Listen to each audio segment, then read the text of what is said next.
नमस्कार, स्वागत है आपका पब्लिक इंडिया पर। मैं हूं नीलू व्यास। डोनाल्ड ट्रंप ने कुछ निर्णय लिए थे और उसको लेकर अब बहुत हड़कंप मच गया है। और वो हड़कंप किस लिए है ये भी आज हम समझने की कोशिश करेंगे।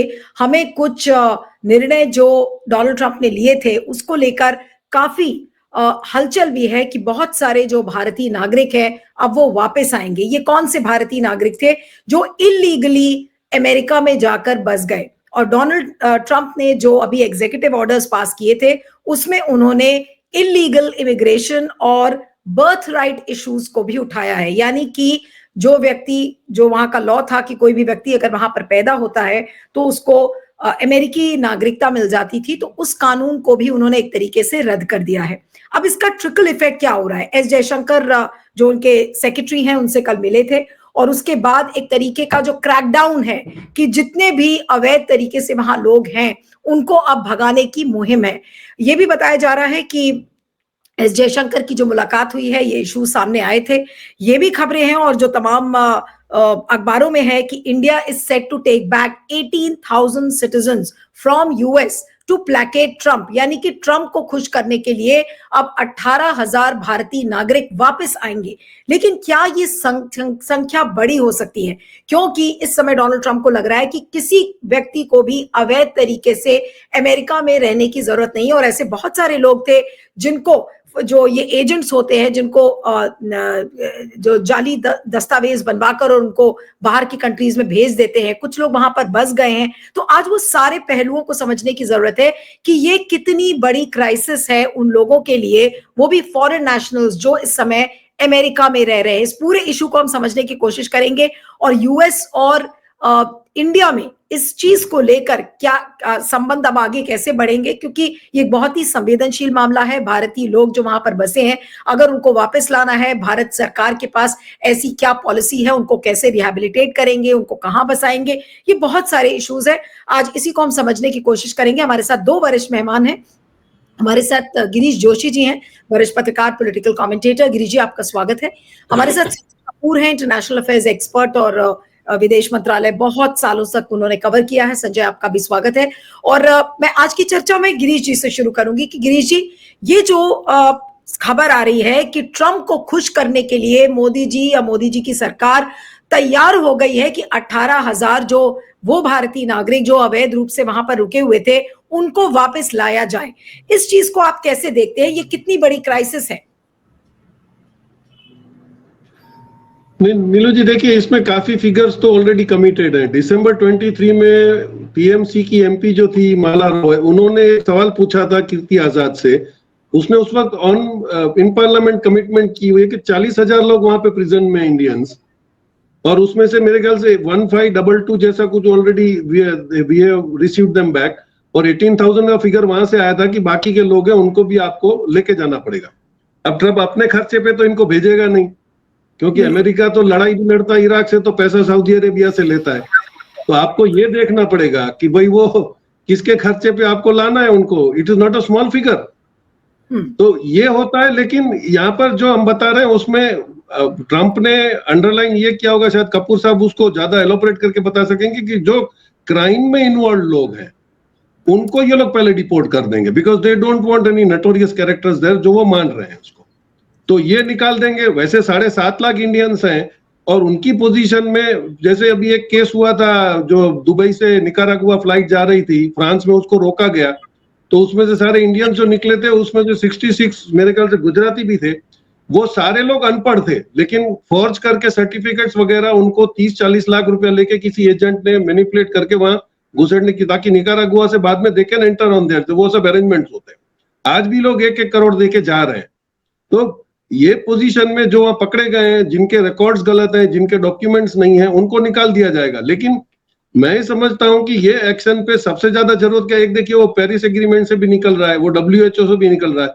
तो जो खर्चे करने वाले पोर्शंस हैं उससे अमेरिका अभी अपने आप को काट रहा है, क्योंकि he has to save the expenses. आज भी वो इकोनॉमी कैसी भी बता रहा हो, 44% तो उसके आपकी इकोनॉमी, आपके भी तो इंटरेस्ट पेमेंट में जा रही है। आपकी इकोनॉमी कहाँ स्टेबल है? और वहां पे जो पोजीशन देख ली, मैं आपको थोड़ा, क्योंकि इंटरनेशनल में तो कपूर साहब में बताएंगे, मैं आपको हिस्ट्री बता दूं how these things trickle down there. 1942 में एक कांजी देसाई करके एक आदमी है, वो मेक्सिको की बॉर्डर से अमेरिका में घुसता है और वहां पे एक जापानीज छोटी सी होटल थी जापानीज मैडम की, वो सकेरा मेंटो करके, उसमें ये चले जाते हैं रिफ्यूज मांगने के लिए कि मैं आया हूं। That was 42। तो उसको भी कोई हेल्पर नहीं था तो उसने रख लिया। फिर 46 में जब पर्ल हार्बर हुआ तो Japanese were remove from America, तो उन्होंने इन्होंने उसकी होटल लीज पे ले ली चलाने के लिए। यहां से ये शुरू होता है। और फिर आप देखिए कि आज की पोजीशन ये है कि 45% of hotels in America are owned by Gujarati Patels और 85% ऑफ मोटल्स। और वहां पे सबसे बड़ा एडवांटेज है जो मेरे ख्याल से सबको सीख लेने जैसा है कि इन लोगों ने वहां पे 1400 मंदिर बनाए हैं स्वामीनारायण के। These are the biggest fund ये रेजिंग गुजराती थिंग्स फॉर। गुजरातियों ने मंदिर बनवाए हैं, 1400 जी, स्वामीनारायण मंदिर। स्वामीनारायण के मंदिर। हाँ, अभी जैसे अबू धाबी में मोदी जी गए तो उद्घाटन करने के लिए, तो ये बहुत बड़ा ही मनी रिसोर्स है इनके लिए। तो ये वहां पे जाके, क्योंकि वहां से तो इनको ये हैंडशेक लोन बोलते हैं यहाँ पर, 10 को गुजराती में ऐसे बोलते हैं, 10 को करते हैं वो, 10-10 का पैसे का 10% करके सब लोग हेल्प करेंगे, अपने पटेल हैं तो ऐसे करके ये मोटल्स लेते चले गए। और अमेरिकन गॉट 9/11 के बाद जब देखा कि धंधे को बहुत ही ज्यादा धक्का लग रहा है तो इन्होंने भी वो सिस्टम चालू करी कि अमेरिकन ओनर का बोर्ड मारना शुरू किया उन्होंने होटल में, ताकि अमेरिकन जो है वो अमेरिकन वाले की होटल में जाए। तो पटेलों ने और एक खेल कर दिया कि उन्होंने मैनेजर अमेरिकन रखना शुरू कर दिया, तो फिर वहां पे वो धंधा बैठ गया। लेकिन Asian American hotel owners association के कोई मिस्टर दिनेश पटेल हैं, उन्होंने ऐसे बोला है कि भाई हम लोग जो वर्षों से रह रहे हैं और सिटीजन्स हैं, तो under American law we are also American and we will have the equal right. लेकिन मैं समझता हूं कि ट्रंप का पोजीशन ये है कि उनको सोशल सिक्योरिटी में जो उनको खर्चा करना पड़ता है वो शायद ये इलीगल। वहां पे अभी मैं किसी लोकल हमारे एनआरआई से बात कर रहा था, बोले वहां पे इंडिया जैसा नहीं है, आप अगर प्राइवेट हॉस्पिटल में चले जाओ जो बहुत कॉस्टली है, लेकिन अगर आपके पास पैसे नहीं है तो वो आपको रोक नहीं सकते, they will have to allow you to go. तो ये जो पूरी फाइनेंशियल एक लायबिलिटी बढ़ती चली जा रही है और डिपेंडेंस आपका बढ़ता चला जा रहा है, ये इसकी वजह से ये मेरे ख्याल से धीरे लेके उसको स्ट्रीमलाइन कर ले। लेकिन सबको निकालना मुश्किल होगा क्योंकि मेजर बिजनेस ही अभी इंडियंस के पास है, आप उनको निकाल देते हो तो who will run the show.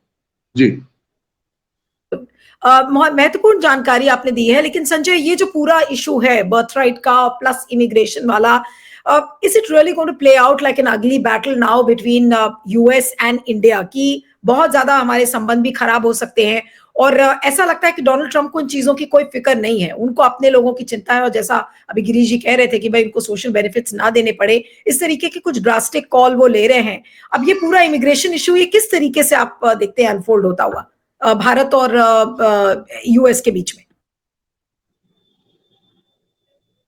Mute कर लीजिए, अनम्यूट कर लीजिएगा संजय। हाँ, बहुत बहुत शुक्रिया नीलू, आपने हमें बुलाया और गिरीश जी के विचार गुजरात से सुनने को मौका दिया।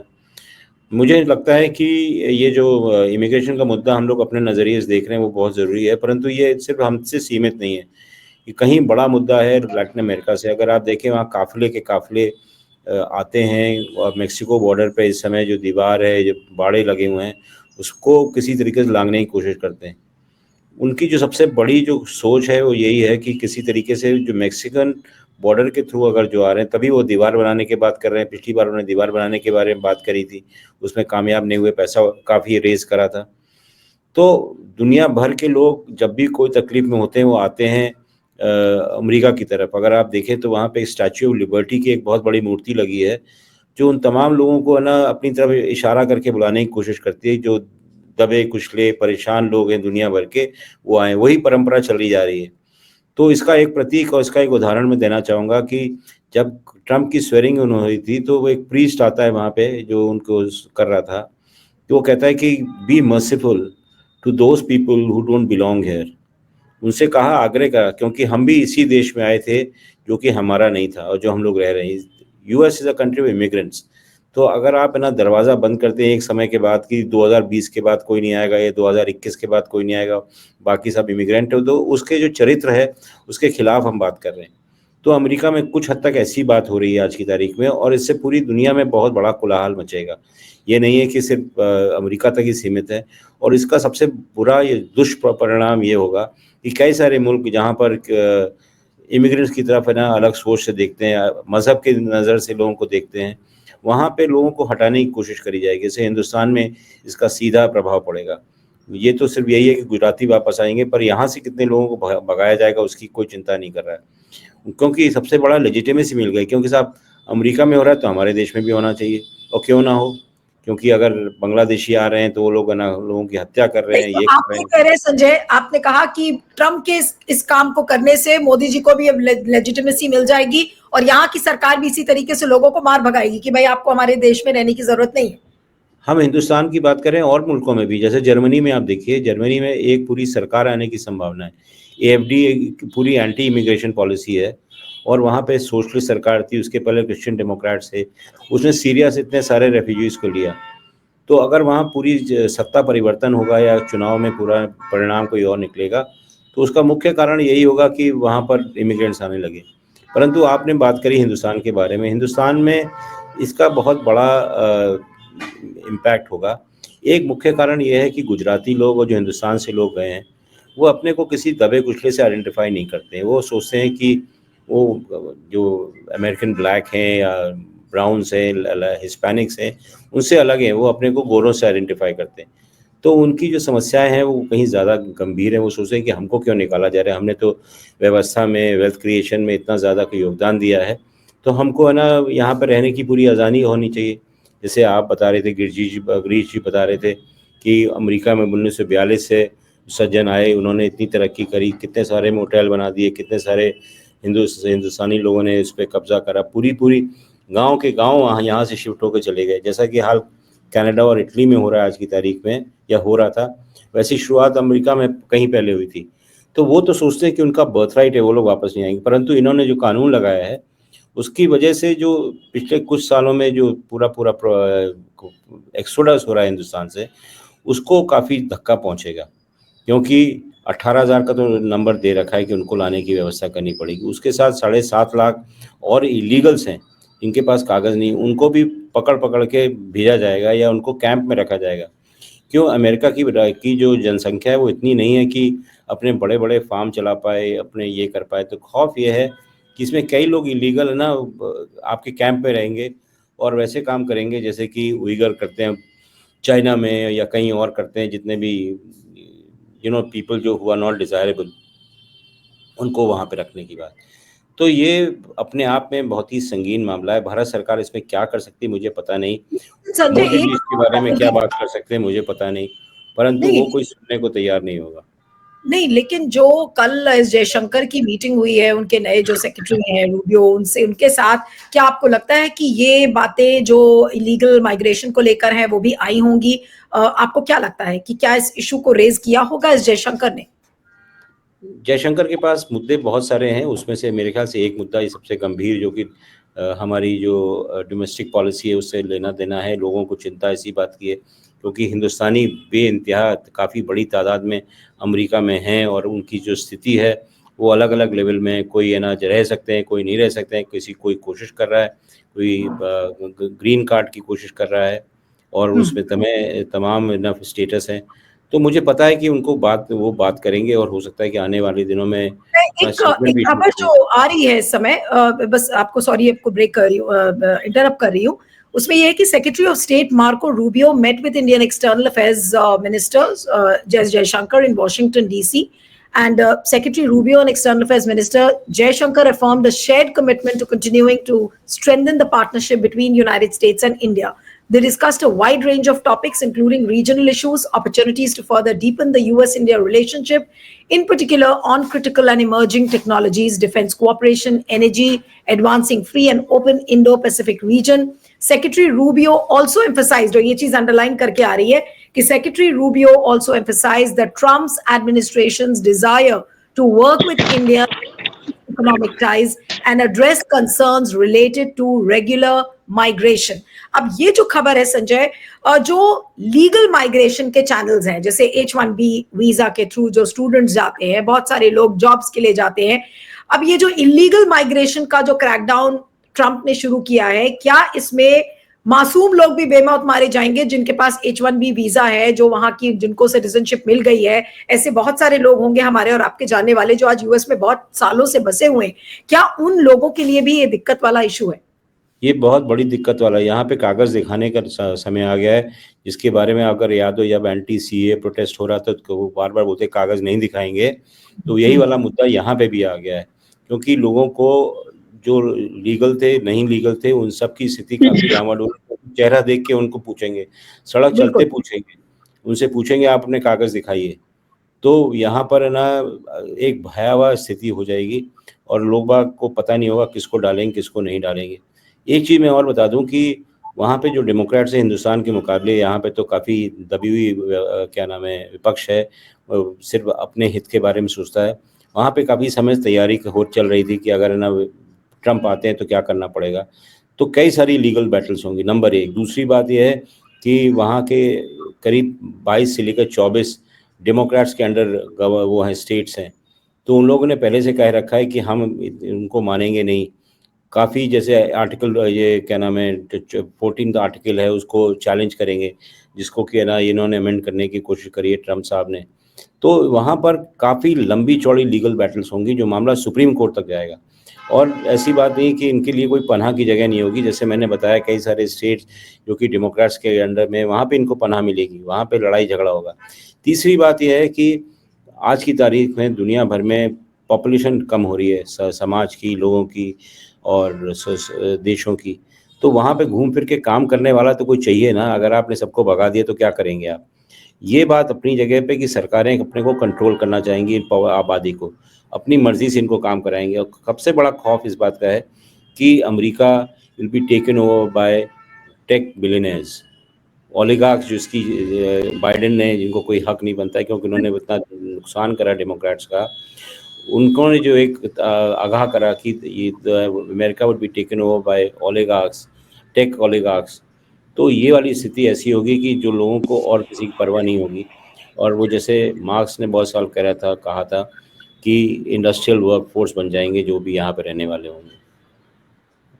जी, ठीक है। गिरीश जी, बहुत सारे लोग, मैं भी एक डेटा देख रही थी जिसमें कि ये बिल्कुल साफ दिया हुआ है कि Indian citizens accounted for almost 3/4 of the 3,86,000 H1B visas granted in 2023।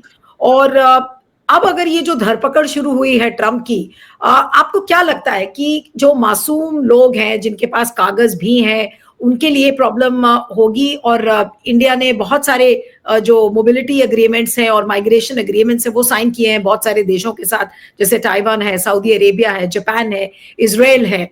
क्या अब इन देशों में भी, अब क्योंकि ट्रम्प ने ये शुरुआत कर दी है, क्या एक खतरनाक शुरुआत अब सारे देशों में होगी कि भाई आपको हमारे देश में काम करने की जरूरत नहीं है, अब आप जाओ अपने देश में? क्या ये एक ट्रेंड आप शुरू होता हुआ देख रहे हैं? क्योंकि जब अमेरिका, जो दुनिया की सबसे बड़ी डेमोक्रेसी, अगर वो ये कर सकती है तो फिर बाकी देश क्यों पीछे रहेंगे?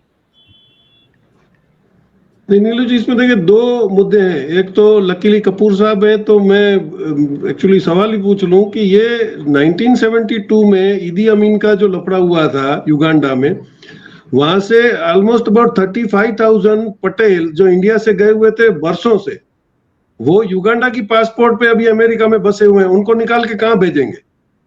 Weather they will go back to Uganda और इंडियंस उनको माना जाएगा, तो ये टेक्निकल इच वहां पे भी आएगी, मैं ऐसा समझता हूँ। कल मैं कुछ रिकॉर्ड चेक कर रहा था तो युगांडा में निकालने के बाद तो काफी ऐसे वहां गुजराती या इंडियंस जो भागे थे, they were not even allowed to take their belongings. तो वो कैसे वहां पे घुसे हैं, बरसों से वो कैसे रह रहे हैं वहां पे उन्होंने?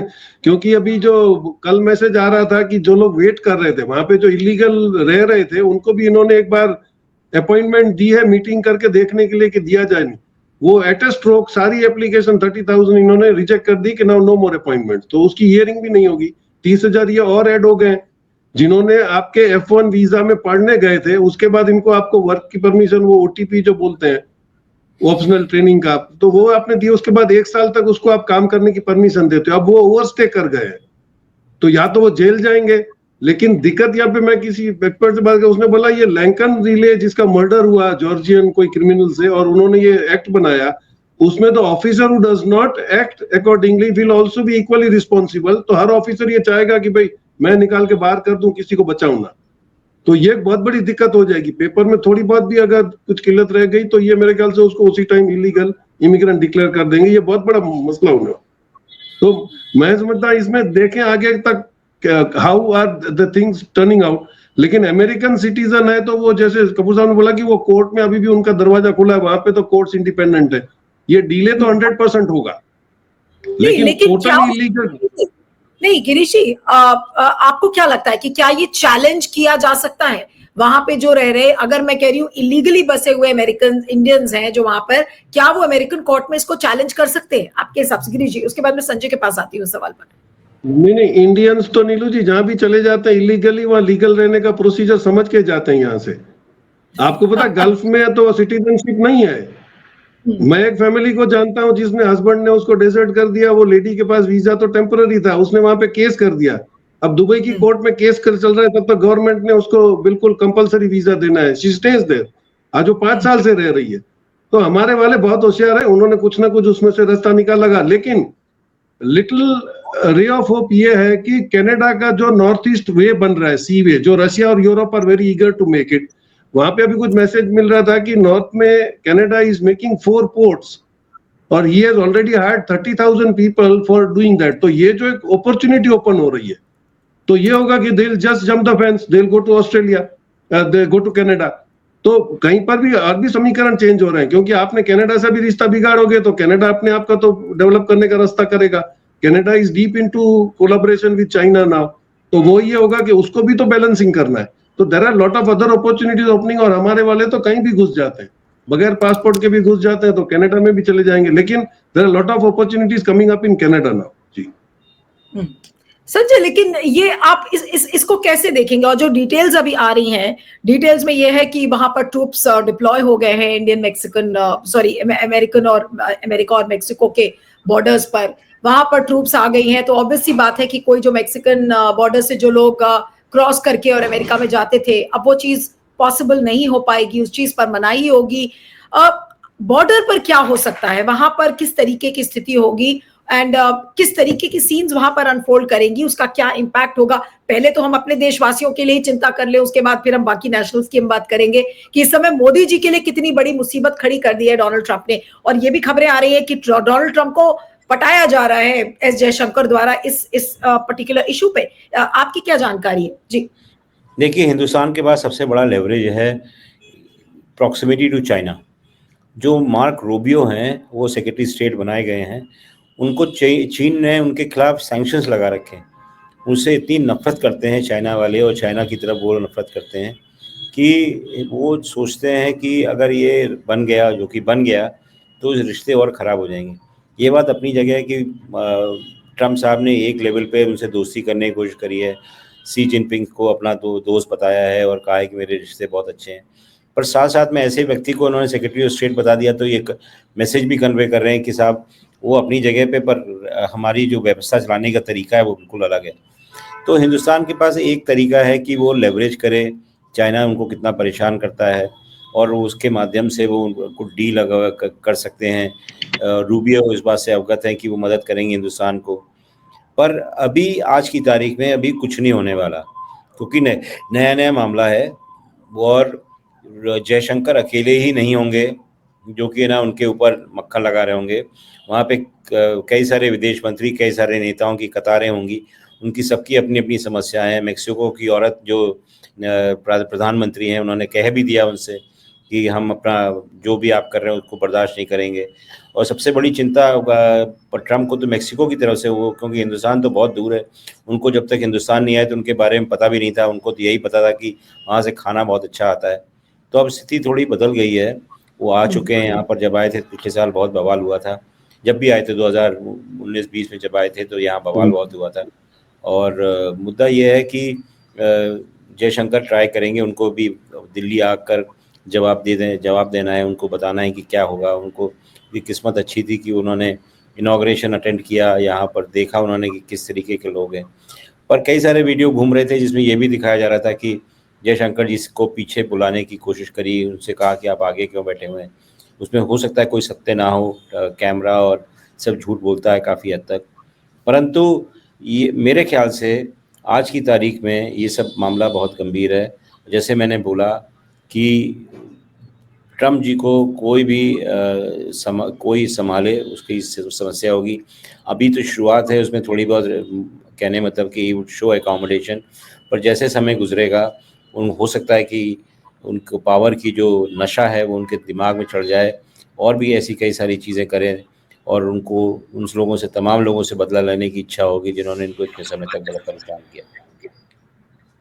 नहीं, लेकिन गिरीश जी, अब आपको क्या लग रहा है कि क्या बाकी देशों में भी इसका रिपरकशन हो सकता है? क्योंकि वहां पर खाली भारतीय नेशनल्स तो नहीं थे, बहुत सारे देशों के नेशनल्स वहां जाकर बसे हैं, और जैसा संजय कह रहे थे कि America is a land of immigrants. तो अब जो एक क्राइसिस है, ट्रंप ने बोलने को तो बोल दिया, उन्होंने कानून भी बना दिया, ट्रूप्स खड़े कर दिए, लेकिन ये सब से क्या हासिल करेंगे ट्रंप को? आपको क्या लगता है कि क्या हासिल करेंगे इस पूरी दुनिया में मचाकर? जो दुनिया एक ढंग से चल रही थी, वो मेक अमेरिका ग्रेट के चक्कर में आज दुनिया को किस तरीके की मुसीबत में डाल रहे हैं। अब ज्यादा दूर नहीं जाऊंगी, मोदी जी के पास क्या फॉल बैक प्लान है? अगर 18,000 इंडियंस अमेरिका से आ रहे हैं, उनको मोदी जी कहां बसाएंगे? कोई ऐसी पॉलिसी आपको सर नजर आ रही है कि मोदी जी के पास ये प्लान होगा, या फिर मोदी जी जो वहां से आए हुए इंडियंस हैं उनको कहेंगे नहीं, आप बाकी किसी दूसरे देश में आप बस जाओ?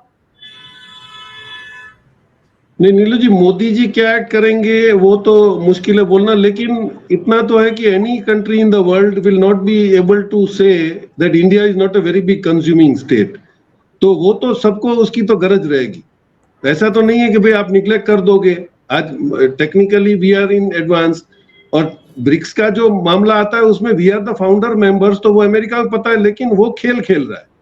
और ये 10 साल पहले जो इंडिया में हुआ था, ये ट्रंप जी भी मेक अमेरिकन ग्रेट, वो अच्छे दिन आने वाले हैं, पेट्रोल का भाव 36 रुपया हो जाएगा, यही उसी सब प्रोमिसेस पे वो आए हैं।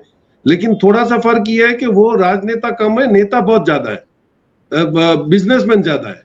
वो ट्रंप टावर्स दुनिया भर में उन्होंने फैला के रखे हुए हैं, ऊपर से एलन मस्क उसके साथ जुड़ा हुआ है।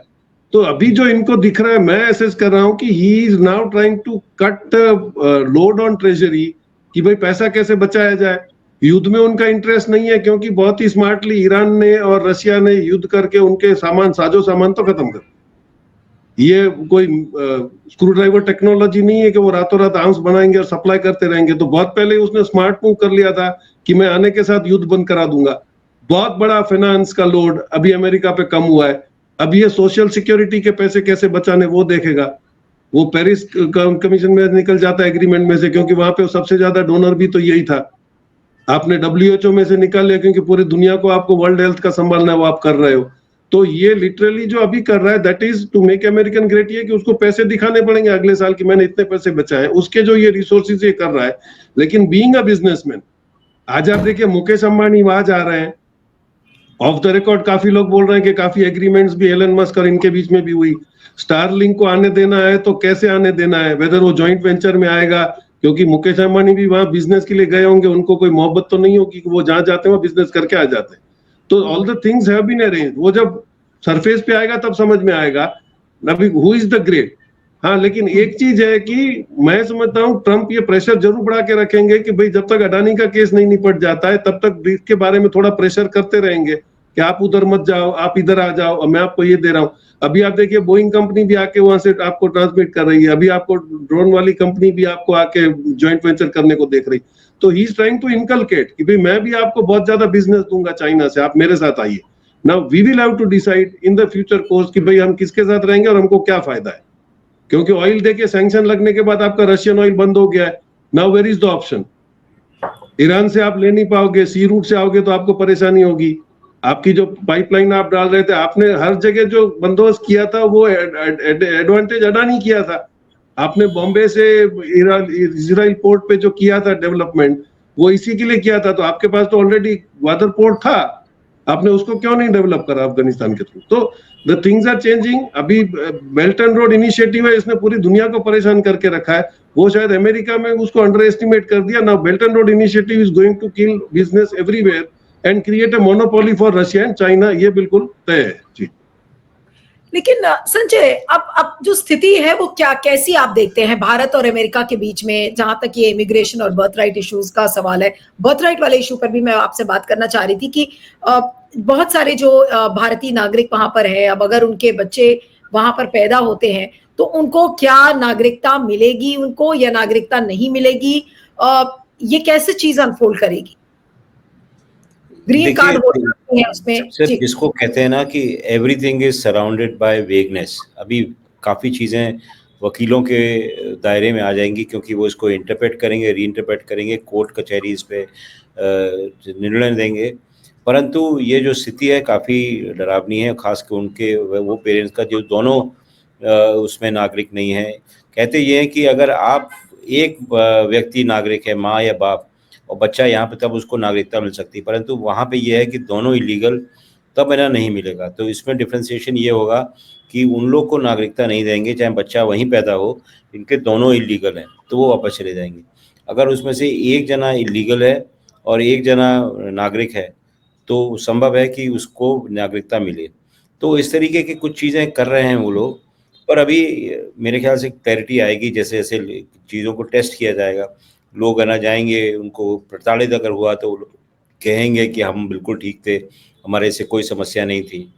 तो इस तरह की चीज़ें प्रोसेस होगा, पर संभव है कि ट्रम्प को कुछ हद तक है ना इस बात की एहसास हो कि वो अपने देश को ही नुकसान पहुंचा रहे हैं, और उसमें कई सारे जो बिजनेसेस हैं वो कहने लगे, कंप्लेन करें कि हमारे पास लोगों की मात्रा कम हो रही है, क्योंकि अभी से लोग आगाह हो गए कि जितने इलीगल होंगे, जितने होंगे जो अभी वहाँ की अमेरिकन लॉ को टेस्ट करना नहीं चाहेंगे, वो चाहेंगे कि निकल लें वापस, जितना भी मिल रहा हो ज़लालत नहीं महसूस कर। पिछली बार जब ट्रम्प राष्ट्रपति थे तब ना लोगों की एक सबसे बड़ी जो कंप्लेंट थी कि बच्चों को परिवार से अलग कर दिया गया था। जितने भी आ रहे थे वहाँ पर मेक्सिको में, मेक्सिको से आ रहे थे बॉर्डर पार करके, तो बच्चों को अलग कर दिया था माँ बाप से, और उसके अंदर एक बड़ी ह्यूमैनिटेरियन क्राइसिस हो गई थी। तो बाइडेन और कमला हैरिस वगैरह का जो कंट्रीब्यूशन रहा वो ये कि कम से कम बच्चों को माँ बाप के साथ तो इकट्ठा करो, तो उसके बाद है ना वाले मुद्दों को देखेंगे कि कौन इलीगल है कौन नहीं है। तो ये वाली स्थिति फिर से होने की संभावना है, क्योंकि तलवार तो लटकी है। हो सकता है कि अब की बार लोग बाग ये बर्दाश्त ना करें और वापस आ जाएं अपनी जो भी मुश्किल वाली ज़िंदगी है अपने मुल्कों में, क्योंकि लोग बाग जो छोड़ के जा रहे हैं उनकी समस्या भी बहुत गंभीर है। जैसे ग्वाटेमाला में से जो आ रहे हैं, मेक्सिको से आ रहे हैं, तो वहाँ पर महिलाओं के ऊपर बहुत ज़्यादा अत्याचार होता है। तो वो अपने परिवार, जितने परिवारजन हैं, वो कोशिश करते हैं कि ऐसी समाज में जहाँ पे कानून सर्वोत्तम हो, सर्वप्रिय हो, जिसकी वजह से कि उनको बचाव हो सके। पर यहाँ पे कोई, लैटिन अमेरिका तो पूरी तरीके से वाइल्ड है, और वहाँ से लोगों का इसी काफिले की काफिले, अगर आपने इमेजेस देखे हैं, अगर आपने देखा, और यही हाल है ना हिंदुस्तान का। जो डंकी फिल्म बनी थी वो काफ़ी हद तक इसके बारे में बताती है कि हिंदुस्तान की स्थिति कोई बेहतर नहीं है। जो लोग जा रहे हैं उनको ये पता है कि वहाँ पे जाकर ही निजात मिलेगी यहाँ के समस्याओं से। बिल्कुल। गिरीश जी, अंत में क्या कहेंगे इस पूरे इशू पर कि अब आने वाले दिन जो वहां से लौटने वाले जो भारतीय हैं उनके लिए क्या होने वाला है, और इंडिया, खासकर मोदी और ट्रंप के बीच में इस चीज को लेकर कैसे संबंध आपको लगता है कि होंगे? There are legal ways of going. देखिए, आप अगर मिसचिफ करोगे then the result is always bad. आपको वहां पे उन्होंने इन्वेस्टमेंट वीजा दिए हैं, स्टूडेंट्स को आपको जो वीजा दिया था वर्किंग का उसमें, लेकिन दिक्कत ये हो गई कि वहां पे एक जाने के बाद उसने इलीगली 4 लोगों को बुला लिया। एक ही रूम उसके पास है, उसमें 12-12 लोग रह रहे हैं। ये राहुल गांधी जब गए वहां पे और वो इमिग्रेंट्स को मिले थे, तभी उन्होंने एग्जैक्टली वो बताया कि भाई मैं 30-35 लाख रुपए की जमीन बेच के यहाँ पे आया हूँ, मैं ट्रक ड्राइवर हूँ, मेरे को महीने का 2.5 लाख रुपया मिल रहा है, तो मैं शायद अपनी जमीन भी छुड़वा पाऊंगा। तो उन्होंने पूछा भी कि इंडिया में क्यों नहीं इतने रुपये से धंधा करा, तो उसने बोला कौन सा धंधा होता है 30-35 लाख में, और मैं करता तो छोटी इंडस्ट्री तो हिंदुस्तान में चलनी नहीं। तो देवर राइट, तो फ्रस्ट्रेशन में लोग वहां जा रहे हैं, लेकिन उसका अनड्यू एडवांटेज अगर नहीं लिया जाए, आपका तेरा अभी इसे देखिए कि इन्होंने स्टेम शुरू किया है जिसमें साइंस, इंजीनियरिंग, टेक्नोलॉजी और मैथ्स, इसके जो स्टूडेंट्स हैं और जिनके पास वैलिड सर्टिफिकेट्स है उनको कोई परेशानी नहीं है, उनको वो एग्जाम्स लेके वो बैठने देंगे, इतना स्ट्रिक्ट नहीं है। लेकिन हमारे वाले हल्ला गुल्ला ज्यादा कर रहे हैं, क्योंकि आपको बहुत सारी बातों से इंडियन पॉलिटिक्स का ध्यान भी बटाना, इसलिए अभी आ जाएंगे वापस, रखेंगे, क्या करेंगे क्या नहीं करेंगे। They just want to keep people busy thinking कि वो अमेरिकन आएंगे जो इंडियंस, उसका क्या करेंगे।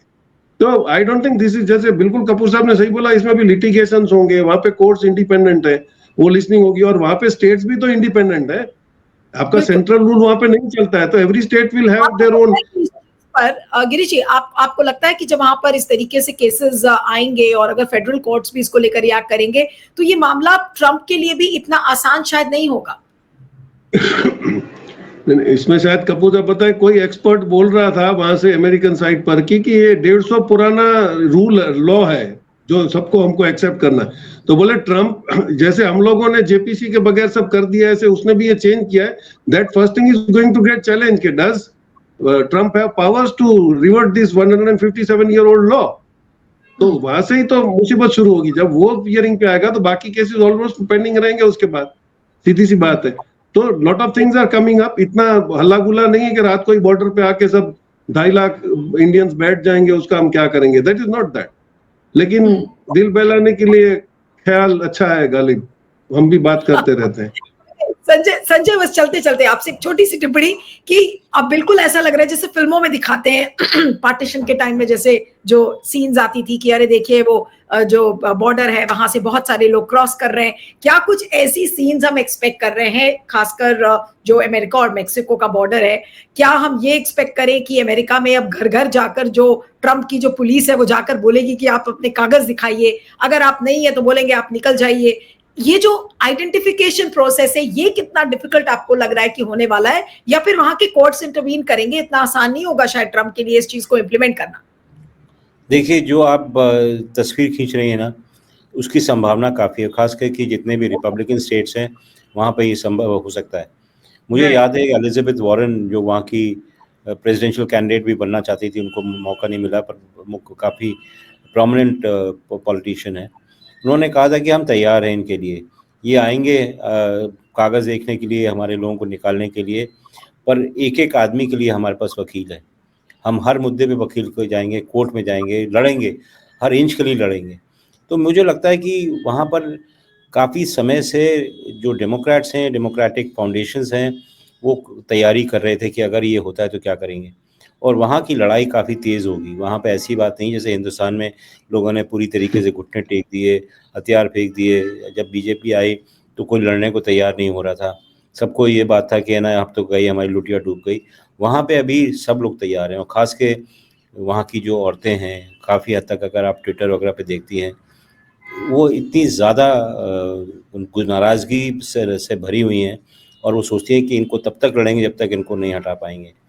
तब तक है ना, मेरे ख्याल से स्थिति काफ़ी इंटरेस्टिंग है वहाँ पे, और कई सारे मुद्दे जो आज की तारीख में बहुत गंभीर लग रहे हैं वो सेटल होंगे वहाँ पर, कोर्ट में, कचहरी में, सड़कों पे। बिल्कुल बिल्कुल, और ये स्थिति अच्छी नहीं है। अगर आप जहां तक देखें, अफरा तफरी का इससे माहौल होगा, सिर्फ भारत में ही नहीं बल्कि विश्व के कई देशों में जहां से गए हुए वहां के नागरिक हैं और वो वहां जाकर बस गए हैं। अब ट्रम्प को इससे क्या लाभ होगा ये तो पता नहीं है, लेकिन फिलहाल मोदी जी क्या करेंगे, मोदी जी के पास क्या प्लान है इस चीज को डील करने का, वो देखना होगा। आप दोनों का बहुत बहुत शुक्रिया। गिरीशी, Sanjay ji, thank you so much for joining. धन्यवाद।